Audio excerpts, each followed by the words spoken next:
Le métier de professeur, tout le monde le connaît. Notre propre parcours d'enfant, puis celui de nos enfants sont jalonnés de profs, tels des repères dans le temps, mais aussi des repères dans l'accès aux multiples savoirs dont ils sont les garants. Le professeur exerce un métier qu'il a choisi, il l'exerce avec rigueur et compétence, mais avant de se fondre dans l'entité enseignement, les profs sont des femmes et des hommes formidables, des bâtisseurs aux multiples facettes. Je suis Christophe Salomé, professeur des écoles depuis une trentaine d'années, et depuis 15 ans, je me promène d'école en école en tant que maître remplaçant. Je découvre régulièrement des personnes qui ont des choses à raconter, des personnes qui font, des personnes qui ne sont pas juste des enseignants, des profs, etc. Dans ce podcast, je leur donne la parole. Qu'est-ce qui leur a donné le désir d'enseigner? Quelles sont leurs valeurs, leurs passions, leurs attentes? Qu'ont-ils envie de partager? Prof, etc. Mathias Lavaux est né à Agen, en Lot-et-Garonne. Petit, il voulait devenir Sangoku, le héros de Dragon Ball Z. Il vit à Hermont, dans le Val d'Oise, et travaille en Seine-Saint-Denis. Il est enseignant depuis 2012, mais en moins de 8 ans, il a ajouté de nombreuses cordes à son arc. Avant d'entamer sa carrière d'enseignant, Mathias s'est passionné pour l'éducation populaire, en organisant entre autres des colonies de vacances, ou encore en formant des animateurs au sein des CMEA. Il s'est intéressé très tôt aux pédagogies coopératives, puis il a été amené à former d'autres enseignants, ce qui l'a tout naturellement conduit à devenir maître formateur pour les classes dédoublées. Vous connaissez peut-être déjà Mathias, puisqu'il a enseigné à distance, à la télévision, dans le programme de la Maison Lumni sur France 4 pendant le confinement. Il vient également de lancer un podcast qui s'appelle S'élever ensemble, dans lequel il propose des entretiens très riches avec différents acteurs du monde de l'éducation, de l'école et de l'enfance. Mathias Lavaux, bonjour. Bonjour Christophe. Comment faites-vous pour vous tenir en forme physiquement, notamment en cette période de confinement numéro 2 ? Très bonne question. Disons que déjà le matin, je prends pas de petit déjeuner et ça me tient en forme. Je me fais une espèce de petit jeûne. Je prends mon café et puis j'essaye de faire du volleyball 2 fois par semaine. Mais comme en période de confinement, je ne peux pas, j'essaye de faire un peu de yoga et de me tenir informé intellectuellement de tout ce qui se passe. Prof, etc. Quel regard portez-vous sur votre enfance, Mathias ? Je dirais que j'ai eu une enfance plutôt protégée, bienveillante, avec des parents qui étaient éducateurs. Donc quelqu'un qui a grandi dans un équilibre et qui a eu ses grands-parents et qui a eu une enfance en Lot-et-Garonne, de l'espace, de quoi courir, voir des gens et jouer différents sports. Donc une enfance plutôt heureuse et équilibrée. Quel est votre meilleur souvenir en tant qu'élève ? En tant qu'élève, mon meilleur souvenir serait l'ambiance, je dirais, chaleureuse de l'école, les professeurs que j'ai pu avoir à l'école Champmassé de Tonneins, qui étaient vraiment des gens impliqués dans le tissu associatif, social, qui avaient des valeurs, des idées à partager, et puis une ambiance de camaraderie franche à l'école, des bandes de copains, de copines. Vraiment une vraie école de ville où on connaît tout le monde, on joue sur la place le soir jusqu'à 20h et puis on rentre à la maison épuisé parce qu'on a parlé, on a joué, on a rigolé. Donc voilà, tout ça.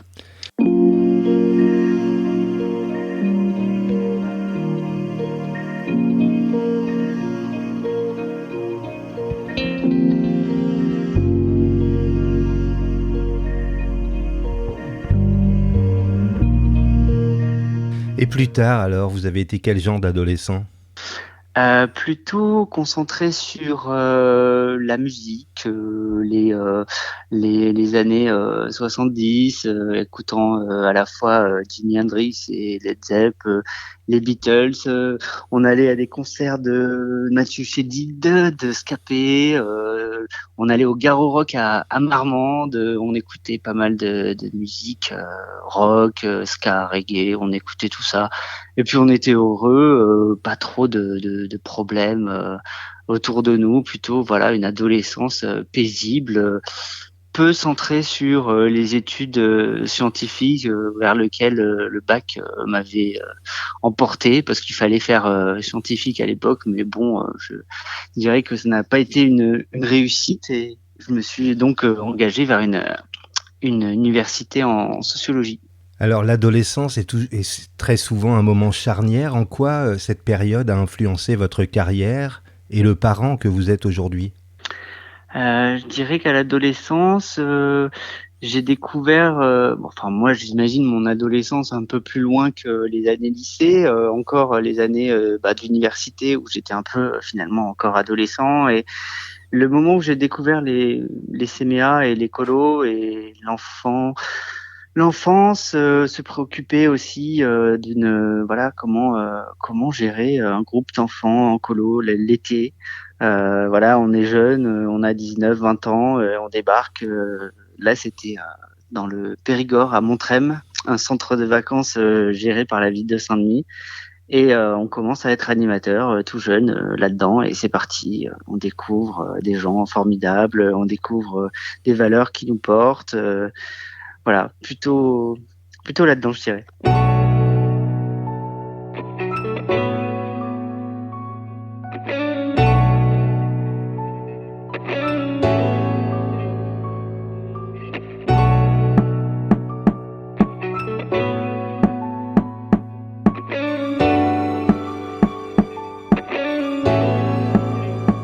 Lors du premier confinement, vous avez enseigné à la télévision pour les classes de CP-CE1. Qu'est-ce que vous a apporté cette expérience ? Alors déjà, je pense que cette expérience a été traumatisante pour beaucoup de monde. Les élèves, les professeurs, les gens qui devaient accompagner les professeurs. Donc c'est quand même une expérience spéciale où on est derrière un écran et tout ce qu'on ne veut pas être en tant qu'enseignant, c'est-à-dire quelqu'un qui dit quelque chose et les autres écoutent avec très peu d'interaction. C'est quand même une expérience qui bouscule et qui remet en question pas mal de choses.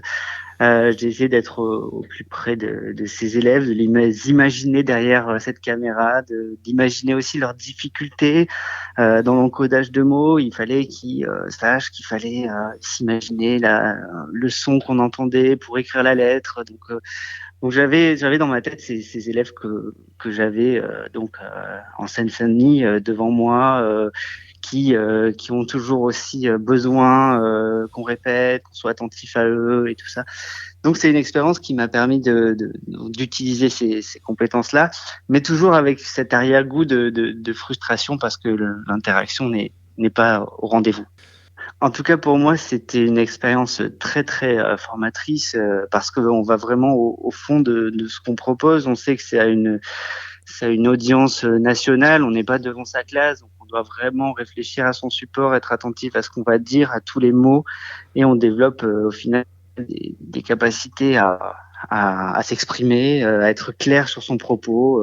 Je pense que ça m'a vachement aidé là-dessus et être raccord avec tout ce qui est les programmes, les sons, les graphèmes, les phonèmes, à vraiment avoir une progression hyper précise et détaillée sur une classe de CP. Je voudrais revenir sur la genèse de votre podcast S'élever ensemble. Comment est née cette idée ? Alors l'idée, c'était de me dire que il y avait beaucoup de personnes qui m'avaient influencé lors de mon parcours, à la fois dans l'éducation populaire et puis l'éducation nationale. Et ces gens-là, j'avais envie de garder une trace d'eux et de les partager.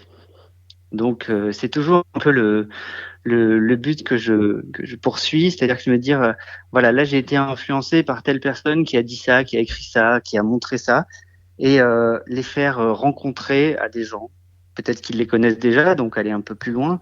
Mais si c'est par exemple un professeur qui arrive dans l'éducation nationale et qui se dit mais j'aimerais rencontrer des gens qui ont des idées qui m'influenceraient pour ma pratique de classe, eh bien c'était donner une possibilité d'avoir cet échange long, profond et réfléchi où les gens expliquent vraiment comment ils font ce métier, quelle vision de l'enfance ils ont et voilà, comment ils peuvent les aider au mieux.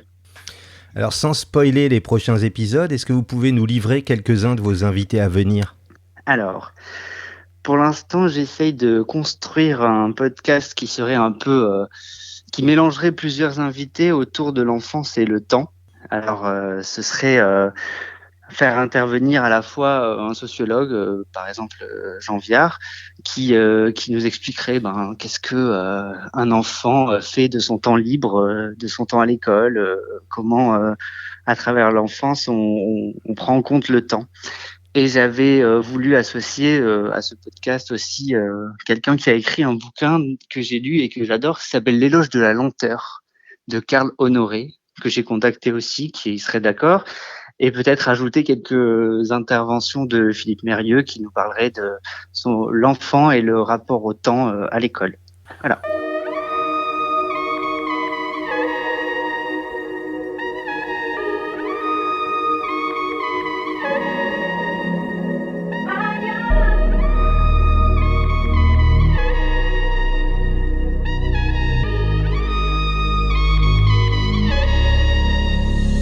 Quand est-ce que vous avez ri aux larmes pour la dernière fois et pour quelle raison ?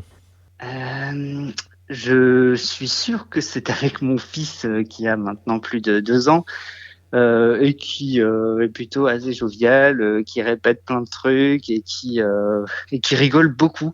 Donc je pense que la dernière fois que j'ai ri aux larmes, ça devait être avec lui, un moment où il fait il court partout, il rigole, on fait des galipettes, des chatouilles, enfin tous ces moments-là, c'est des moments où on a des fous rires. Prof, etc. Pouvez-vous me citer un moment préféré de votre journée, qu'il soit professionnel ou plus personnel ? Alors, le moment préféré de ma journée, c'est quand il y a du soleil et que j'arrive sur la plateforme du train de la ligne EH et que j'ai 5 minutes à attendre le train et qu'il y a ce soleil qui vient se poser sur mon visage. Et il y a une petite brise, une petite fraîcheur du matin et le soleil dans la tête, je ferme les yeux et puis je fais comme les Suédois. Je prends le soleil et je prends tout ce que je peux de lumière et d'énergie pour la journée.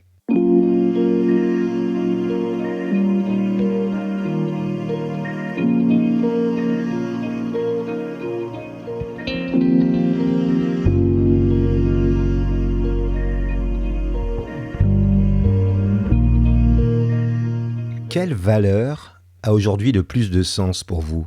Pour moi, c'est autour de l'entraide, la coopération, la solidarité, la fraternité, en tout cas, tout ce qui englobe la facilité de vivre avec les autres, quoi.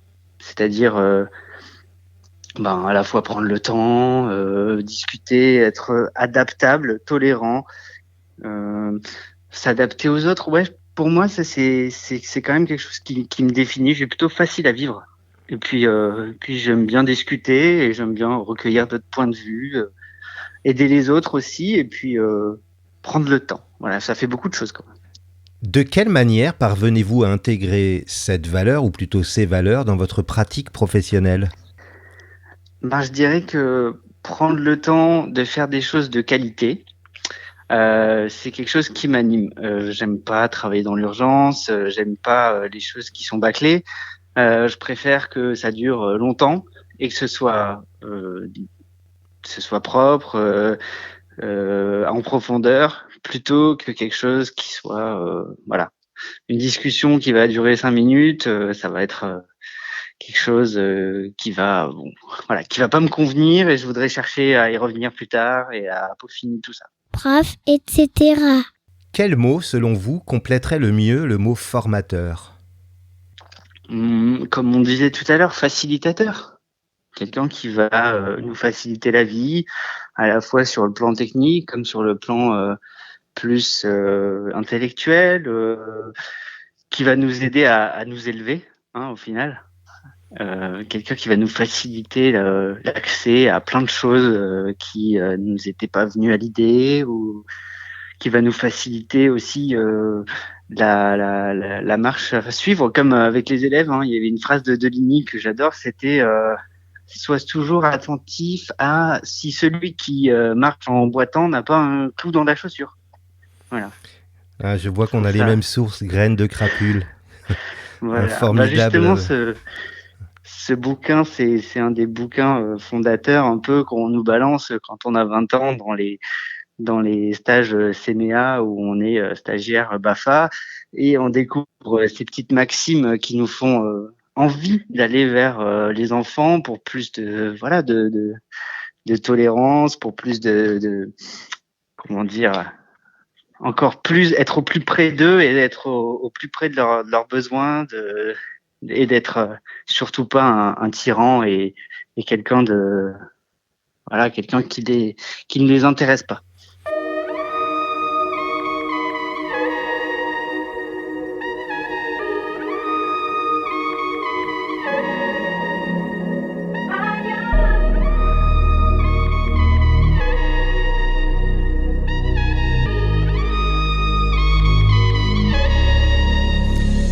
Quelle compétence ou capacité qui vous rend bien des services dans votre vie vous rend un peu fier ? C'est cette idée d'adaptabilité, je pense. Ouais. Je suis vraiment quelqu'un de facile à vivre. Je vais être... parfois, ça me cause du tort aussi, mais ça me rend plutôt fier de pas trop me prendre la tête sur plein de choses. Voilà. Même si on vit dans un monde super difficile et qu'on essaye de le rendre accessible et plus facile à nos élèves, à nos professeurs. Mais c'est vraiment cette idée un peu de résilience à tout ce qui nous arrive, et de dire qu'est-ce qu'on peut prendre, où est le meilleur dans tout ce qui nous arrive, et puis on va aller là-dedans, quoi. Si vous pouviez vous mettre dans la peau de quelqu'un d'autre, vivant ou mort, pour une journée, vous choisiriez qui ? Alors, j'ai bien écouté tes podcasts, Christophe, et c'est toujours cette question que je n'arrive pas à répondre. Alors, je dirais, pour changer, peut-être quelqu'un qui n'a pas le même sexe que moi, par exemple, pour voir ce que c'est. Voilà.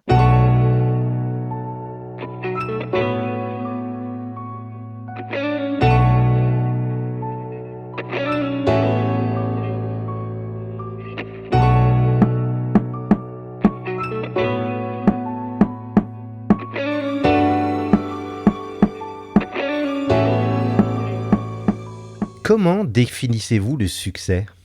Le succès, pour moi, il existe dans une fabrication de médias, d'abord, mais le succès reste, disons, dans une bulle assez proche de nous, dans notre famille, dans notre entourage professionnel, dans nos amis. Ce succès-là me suffit, que les gens nous apprécient et puis qu'on rigole bien ensemble. Ça me suffit. Qu'est-ce que vous vous souhaitez pour les 2 prochaines années ? De sortir de ce monde anxiogène, même si je sais que le monde est en train de changer et changera toujours. Pas de revenir à un monde d'avant qui serait idéal, mais en tout cas de tirer le meilleur de tout ce qu'on peut subir aujourd'hui, on va dire, et d'en faire quelque chose qui nous change, qui change profondément notre manière d'être avec les autres, nos relations. Et je pense que c'est en train de se faire. Les gens réfléchissent beaucoup. Bien, merci beaucoup Mathias pour cet échange et pour votre disponibilité. Merci Christophe. J'avais quelques petites questions à te poser. Ah, très bien, je vous écoute. Alors, quelle est la dernière chose que tu aurais mangé au petit déjeuner ? Alors, mes petits déjeuners dépendent vraiment de l'humeur dans laquelle je me lève. Ça peut être... Alors, le dernier, en l'occurrence, c'était hier. Et c'était une clémentine et une pomme. Prof, etc. Si tu as un moment à retenir dans ta carrière professionnelle, qu'est-ce que ce serait ? J'ai eu beaucoup de moments qui m'ont beaucoup apporté. Mais je crois que ce qui m'a le plus fait réfléchir et qui m'a le plus montré que tout ne se passait pas partout de la même manière. Ce sont des expériences de classes transplantées que j'ai pu mener quand j'étais enseignant à Paris.